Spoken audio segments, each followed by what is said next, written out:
morning guys, day 3 in Nagoya. This is also our last full day here in Nagoya because tomorrow morning na yung flight namin to Sapporo. Ayan pala yung situation. Nag-ayos na kami ng mga luggage namin kasi later check out na din. Ayan guys, iniwan na lang namin luggage namin dito sa may lobby ng hotel.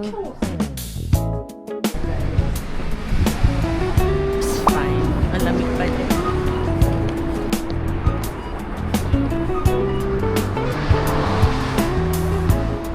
Mag-Lawson muna kami. Quick bites before kami magkape sa Ralph's.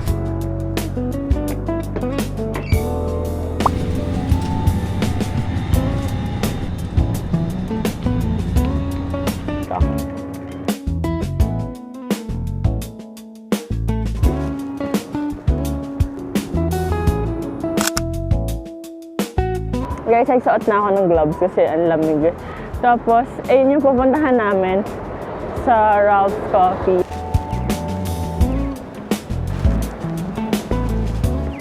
Change of plans tayo today kasi hindi pa open yung Ralph's Coffee. 10 a.m. pa, so unahin natin yung Nagoya Castle. Picture kami one last time sa Chubu Tower kasi ito na yung last namin dito. Guys, kita niyo na agad yung hagdan. Nakalagay na agad yung castle. Ayan yung station, ang pangalan niya, Nagoya Castle din. Echo Car.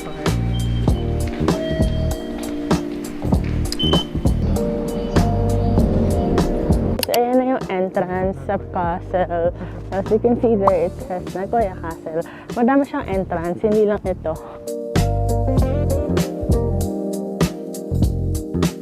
Lamig. Kaya malamig ngayon, 8 a.m. pa lang. Yung temperature, nasa 2. Later naman, aakyat siya mga 9. Sarado pa yung castle. Nandito lang kami sa surrounding area niya. Ang dami nag-run dito. Naghahanap kami ng pwede naming kapehan. Wala pa kaming kape.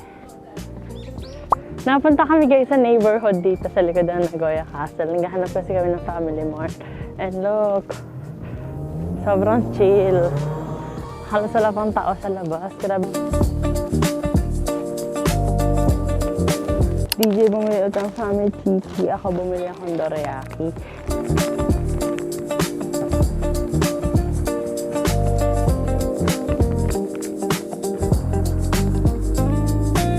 Finally here, guys, in Nagoya Castle. So excited.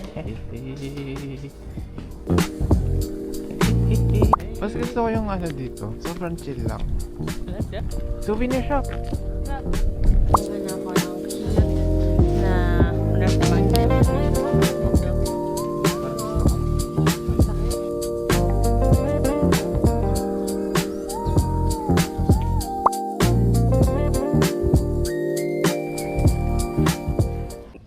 Guys, ang pagpahinga na kami, kumain lang ako ng ice cream na matcha. And bumalik kami dito sa pinanggalingan namin kanina. Kasi it turns out, dito pala talaga yung magandang spot. Daming tao dun sa harap. Ito yun yung castle. Then lumabas kami. Malapit siya sa main gate. At dito. Tapos doon kami mag-picture sa gawi doon. Malapit sa museum.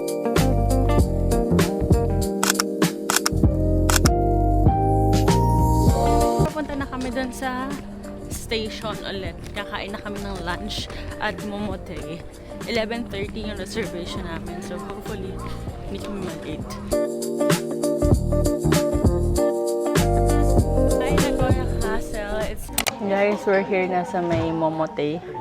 Medyo malayo nilakad namin. Dalawa pala yung branches niya. Yung una namin napuntahan sa malapit lang sa station pero sobrang haba ng pila doon. Pinakita ko yung reservation ko dito daw sa branch na to. And yung branch na to mas tago siya. Malapit lang din, mga 5-minute walk from the first branch. And parang puro by reservation dito. So ito itsura. Mamaya may kaharap kami dyan. And may pa-towel sila. Ayan yung specialty nila. A5 Wagyu. Yung in-order namin is yung with egg yolk.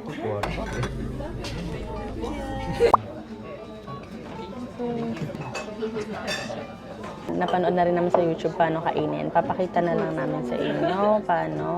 Picture muna. Paano ba ito? Ayan, tigisa kami ng serving ni DJ. First step is we're gonna pour the egg yolk dito sa mismong meat. Let's try. Ikakalat lang natin yung yolk. And walang kahit ano daw muna.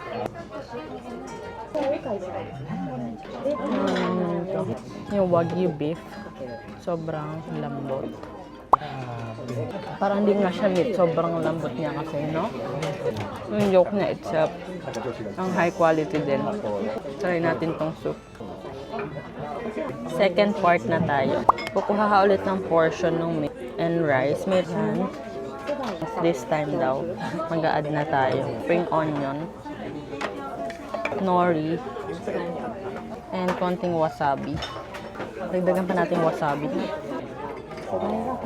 Ang labit ko the wasabi. Gusto ko yung pagkaanghang. Not much difference dun sa first. Except sa may wasabi lang, may additional flavor siya. Moving on to the last step. Ito medyo weird siya for me, pero since sinuggest nila and part talaga siya nung set meal, let's do it. So, kuha ka ulit ng portion with rice and side dish.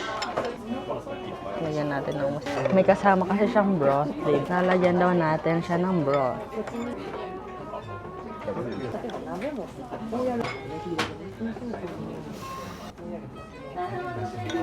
Ang plan na bago. Wala sa bay, bro. Mahirap nga i-chopstick kapag may broth kasi dumudulas. Total of 7,800 yen. Time for the verdict. Ano yung gusto ko sa tatlo na yun? Number 1 lang siya, yung plain na maraming yolk. Gusto ko yung 2 because I love the part na nagkaroon na siya ng wasabi. Naubos ko rin. How would you rate this?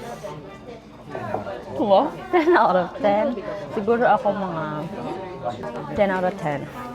But I wouldn't do it every day because it's not cheap. Off to our next stop, which is Chutaya Bookstore. So, para siyang yung nasa Seoul and sa Suwon.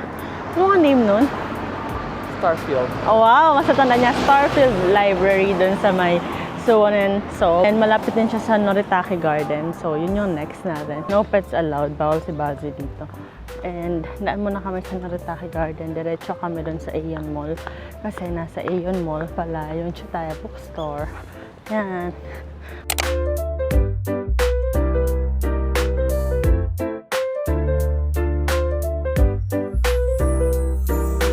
Oh, ang ganda sa pag-autumn. Kasi ngayon ang ganda niya na ulok naka-shape. Diba? Sobrang ganda. I love it here so much. Oh, look at the baby. Kumaka ni Honey. Oh, nice. Ang ganda doon. Labas mo na. Ang ganda naman dito. I love it here sa Noritake Garden. Ayos, ang sarap balikan ng autumn, oh. Makabalik kaya? What if?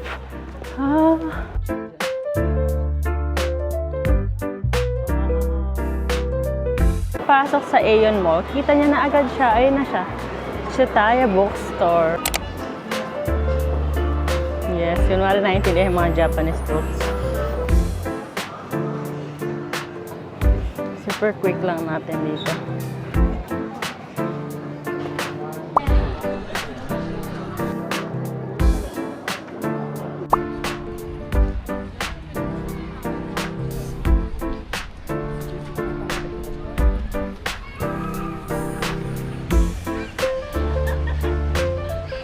We're going to Nabanonosato. Medyo malayo. 1 hour and 30 minutes. Ganda ng park. Na-enjoy ko yung park. Where are we going? Ano, Noritake pa din siya. Noritake.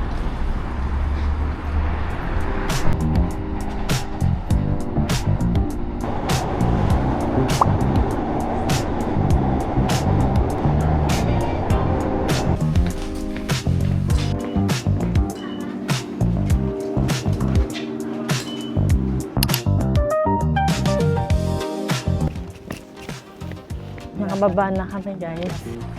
Nagashima Station. Sakto. Madaling.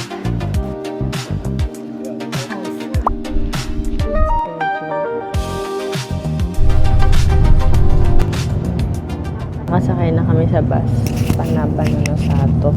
And 250 yung charge one way sa adult. Ito lang din gamit namin.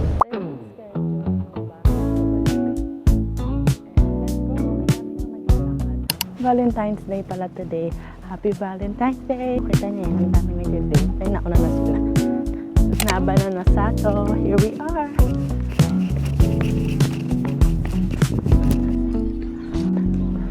Guys, ang ticket nila ay 3,000 yen with 1,000 yen na coupon. Guys, this place is massive. Look, sobrang laki ng map. It's giving Disneyland. Shanghai Disneyland to be exact. Look, mayroon totoong tulips. May kasama rin siyang entrance ticket to Begonia Garden. Ito yung Begonia Garden. Let's check it out.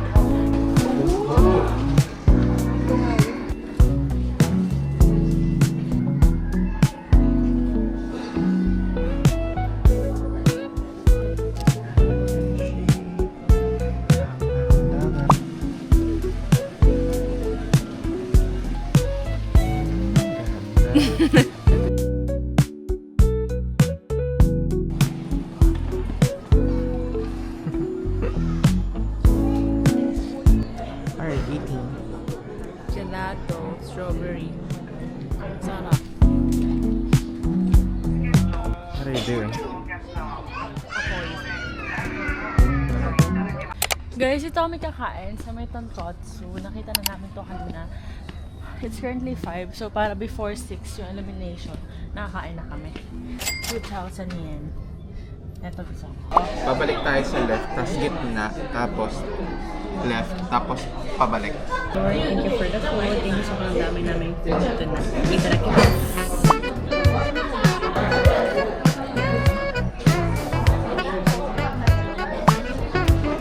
Hindi ko in-expect na magugustuhan ko siya ng ganito. Unang food ako, kaya hindi ko ubos. Ganda.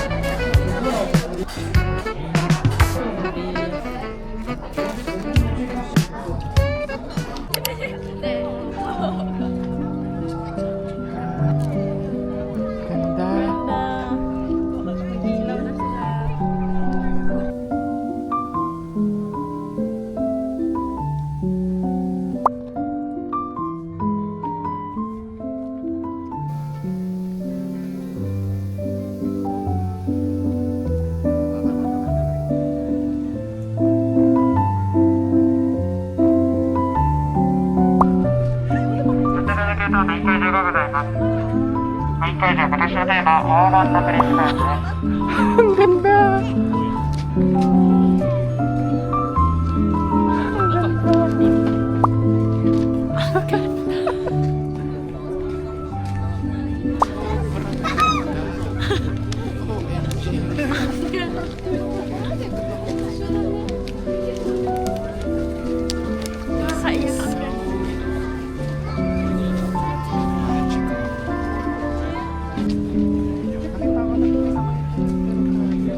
Baka day off niya, no? Ano nangyayari siya?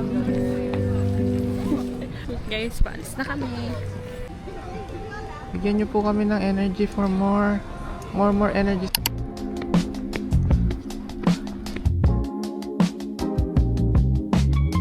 Hi, Nagoya. This is our last night here in Nagoya. Well, in Sakae. Nag-book na lang kami ng Uber.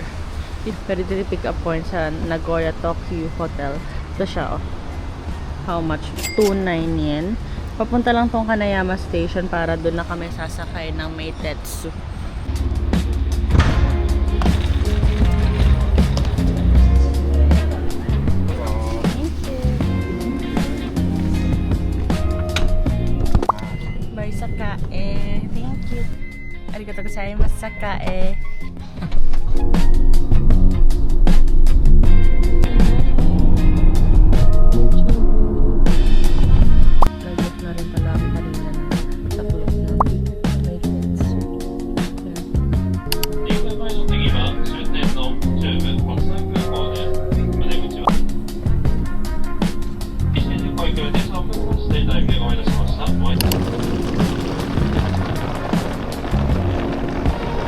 Finally here sa room namin before our early morning flight to Sapporo. Pakita ko lang super quick ng room. Ayan yung CR. Okay naman. Automatic pa rin bidet, of course. Then 2 yung beds namin. Meron pang pa-table dito and may pa-TV pa. Wala silang free water. Baka sa baba meron. Meron. So, yun lang. See you later sa airport. Bye!